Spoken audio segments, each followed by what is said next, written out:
This is a review of the E7 Bluetooth headset with active noise cancelling sold by MOVSSOU. If you decide to pick this up, it will set you back just under $30 give or take. Links in the description down below. Hey, what is up everyone? My name is Joe and I want to make tech easy for you. So if at any point during this video you have any questions whatsoever, please feel free to let me know in the comments down below.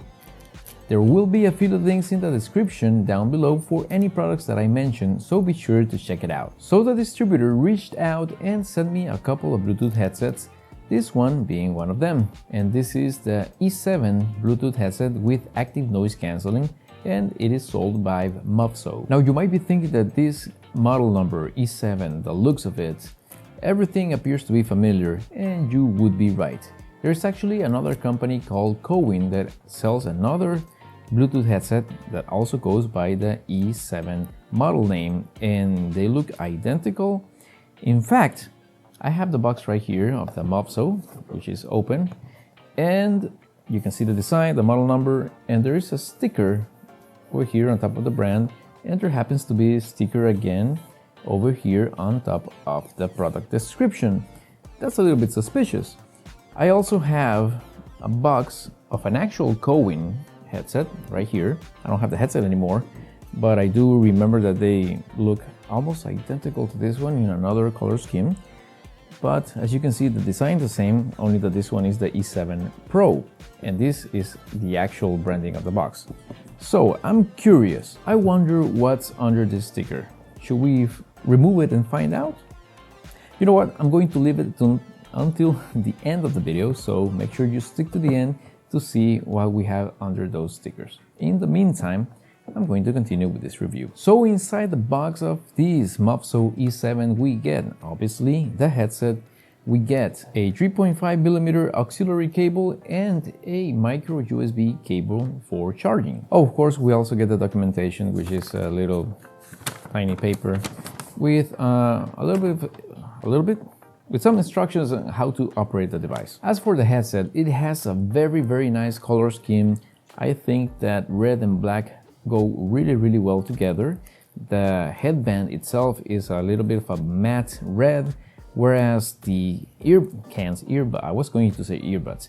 The ear cans or the ear cups have a brighter kind of glossy type of red. And it looks really good, to be honest. The rest of the parts that are black are actually matte black, which looks really good. On the left ear cup, we don't have any buttons, but we do have the micro USB charging port with a very tiny LED indicator, which lights up in color red when it is charging, and it simply turns off when it is done charging. On the right side, we have a lot more going on. We actually have the volume control, which is in a kind of weird position because the minus is at the top and the plus is at the bottom, but we'll get to it.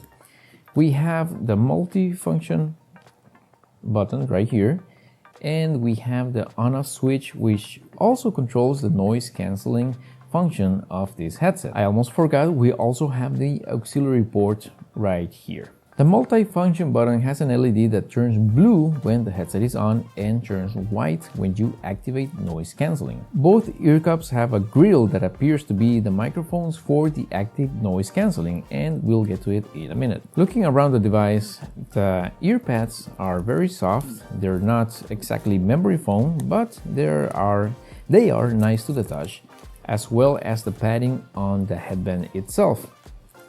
As for the clamping force, I would say that it's not very strong, but it is adequate.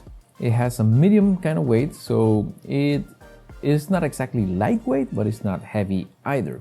So they are pretty much comfortable. Now, these are compatible with eyeglasses, at least the type that I have. I have this that have a very slim temple. So when I put this on,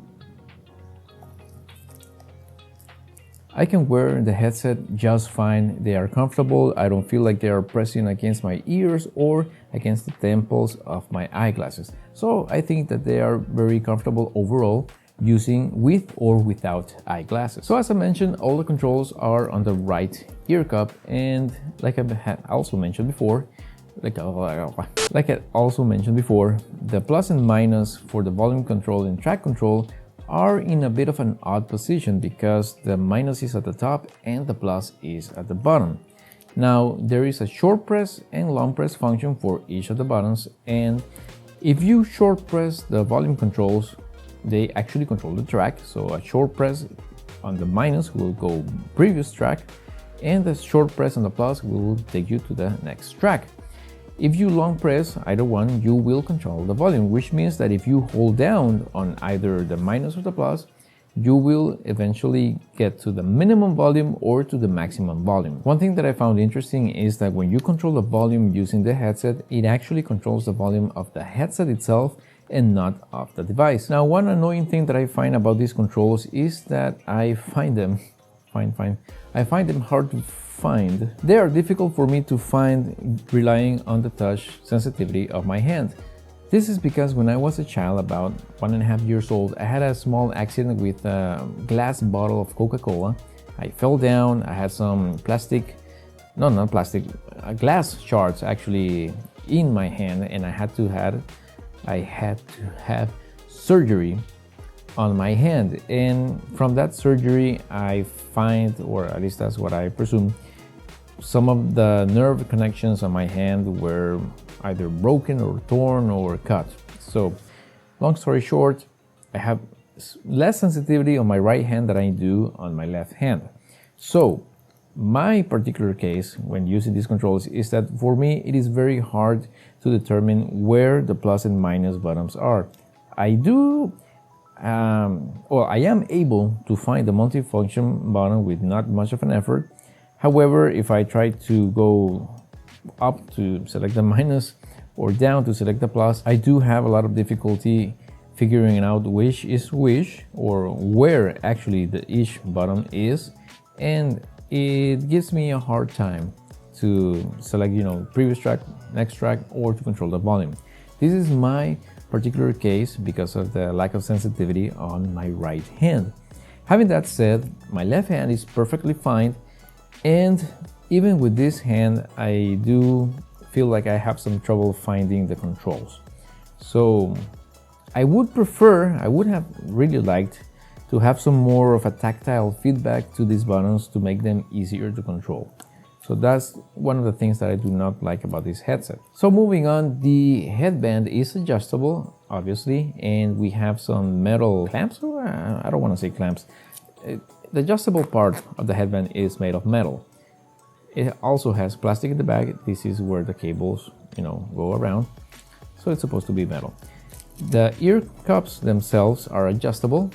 They swivel horizontally and also vertically, which help with the comfort. There's another thing that I found annoying about this headset, and it is the fact that we do have an auxiliary port, which is good, but as opposed to most other, or pretty much every other headset that I've tried before that are Bluetooth, wireless, or whatever, that also have an auxiliary port, you can actually use those with the unit being turned off or even without any charge in the battery. This is not the case with these E7s. You have to turn it on, which means that you need to have them charged to be able to use the auxiliary port. So I found that a little bit annoying, but it is what it is. Now, of course, you are interested in how do they sound. Well, as for the music, it sounds good for the price, I guess, with some caveats. You see, the bass is heavy, the mids are weak and a little bit muddy, and the highs are kind of mild. Now, I have seen reviews and I have read reviews on this, and many people say that they are very clear and that they have very good sound quality. I'm not exactly sure that I agree with those reviews. I do feel that this being very bass heavy and very weak and muddy in the mids and sort of in the highs, they are not very suitable for every single music genre. They are especially weak on voice because it sounds very boxy, very muddy. Now, I do think that they are very good for hip-hop, EDM, trance, that kind of electronic music. They sound really good with those music, so with those genres of music. So if that's the type of music that you like to listen to, then you will be very pleased to listen to it using this headset. Now, you remember that I said that you can control the volume of the headset, but not of the device that it is connected to. Well, this headset is very loud, which is good. When I use the volumes to drive the headset to its maximum volume, I actually had to turn down the volume of my device to 25% for it to be comfortable for me to listen. Now, of course, many people have different tolerance in the terms of how loud you like your music, so your mileage will vary. But rest assured, these are very loud and they do not distort too much when they are very loud, so I found that to be good. Now, this being a Bluetooth headset, I'm sure that you would expect to be able to make calls with this, and so let's listen to a mic test. Alright, so this is a sound test of the microphone, or rather how the microphone on the E7 picks up the voice when talking using the Bluetooth protocol. The aux cable does not support microphones, it's worth saying, although it's probably obvious. Well, it's not necessarily obvious. Anyway, when using this as a Bluetooth headset on your phone, this is basically how the microphone would pick up. In this case, I have it connected to my MacBook Pro, so you can also use it as a Bluetooth headset for your MacBook, obviously, otherwise it wouldn't be working right now. So, how do you think this sounds like? I'm tapping here so you know that this is where the microphone is, on the right cup. Alright, so let me know what you think. Okay, so my impressions on the microphone quality of this E7.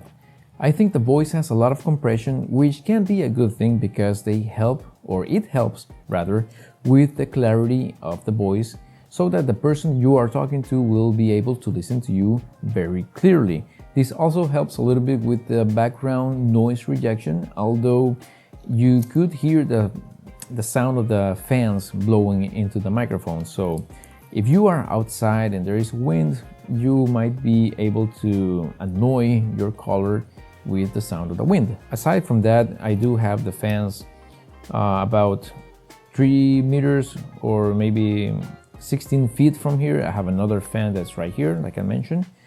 And aside from the wind noise, I don't think that you heard the noise of the fans. So they are pretty good at rejecting, noises other than your voice. So it is good that it has voice compression. Overall, I would say that it is okay, that these are okay for voice calls. Okay, so what do I like about the E7s? Well, for one, they are very comfortable. You can use it for very long sessions. They are even comfortable when wearing glasses. At least the ones that I have, they have very slim temples, so your mileage may also vary with that. They have decent sound for some music genres, like I mentioned. You can listen to hip-hop, EDM, electronic music, trance.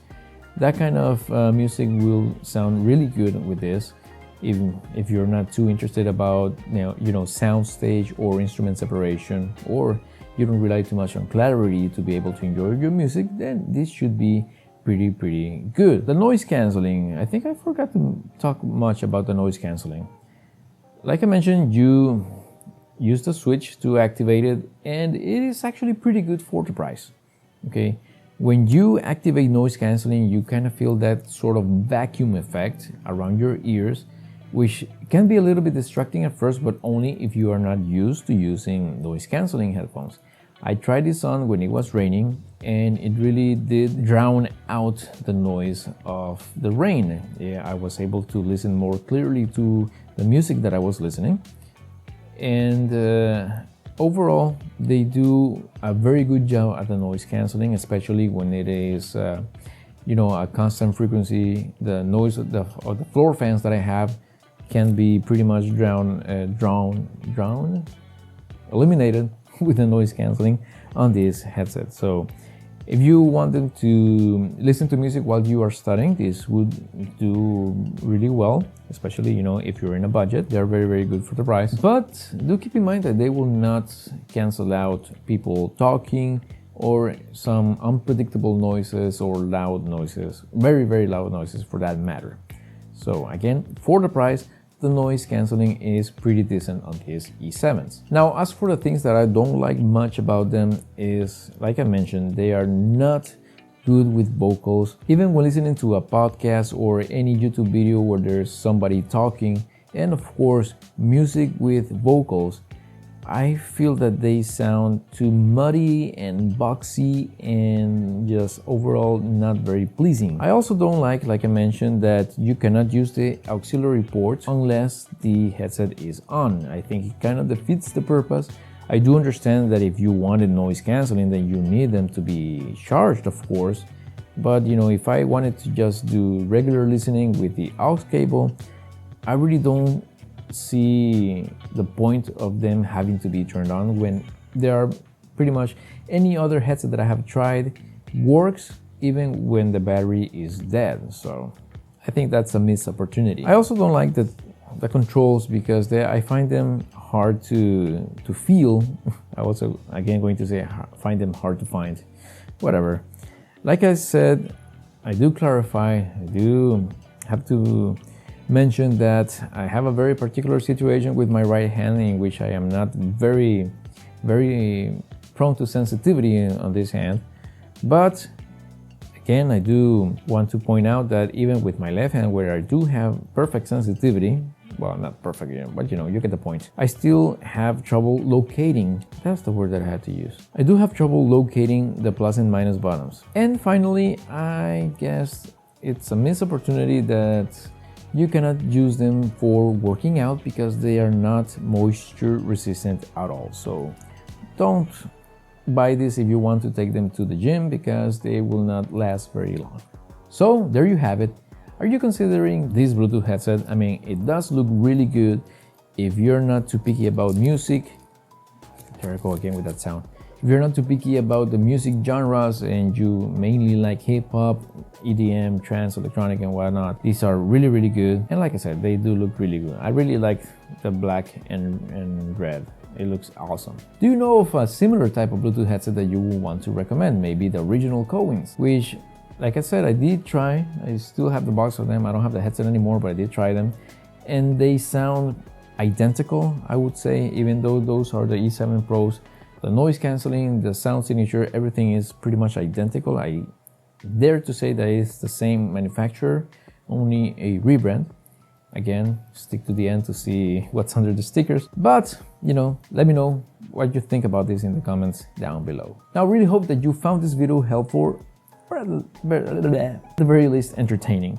If you did, please let the glorious YouTube algorithm know by ever so gently hitting that like button and subscribe if you want to see more content from me. This review was made with a retail sample provided by the distributor. However, they had no editorial input, nor did they see a preview of it, and they provided no compensation in exchange for the making of this video. So in other words, all opinions are my own. So this is it. If I'm lucky, I'll see you in the next one, and until then, may God bless you all. You may also check out these other headphone reviews if you'd like.